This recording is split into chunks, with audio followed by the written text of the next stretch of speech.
Life as We Know It with Tom Walton. Apparently, the national mood has shifted enough to prompt the Washington Redskins football team to finally acknowledge the obvious.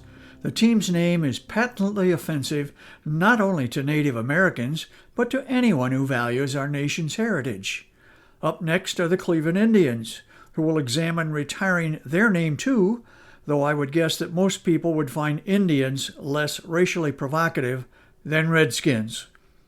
The Indians are already retiring the cartoonish Chief Wahoo, rightly so, and now it appears the team name will follow in the near future. But if the Indians' ownership is getting in line, if we're going to step that close to the edge in the name of political correctness, why don't we take it all the way? Let's start with the Atlanta Braves, whose fans scream that warlike tomahawk chant and swing those imaginary hatchets at every game. Is there any fan conduct in sports more annoying? What about the Chicago White Sox? Why are they glorifying the color white? They need a politically correct alternative, although I admit the Chicago Neutral Sox is lame. As long as we're talking about colors, what should we do with the Cincinnati Reds? Do we really need this constant reminder of the Cold War? Mr. Owner, tear down this wall.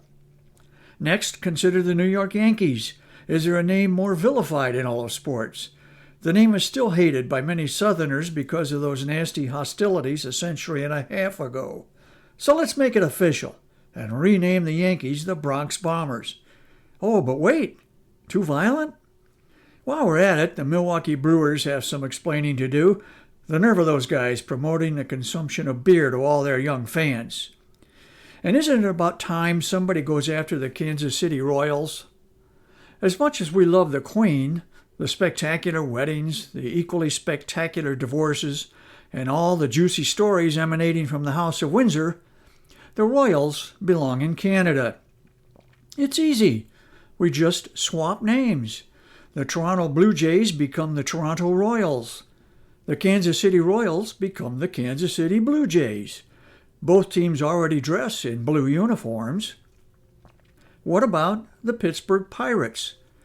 I'm sure somewhere in this great land there are people whose village has been pillaged and whose treasure has been plundered. They deserve to be free of the ugly celebration of piracy. Pittsburgh, heal thyself before somebody gets mad. I'm not happy with the Los Angeles Dodgers either. The name goes all the way back to the 1890s when the team played in Brooklyn. It was a reference to the electric trolleys pedestrians had to dodge to avoid getting hit. But come on. As a military veteran, I'll be upset if it's actually a reference to draft dodgers.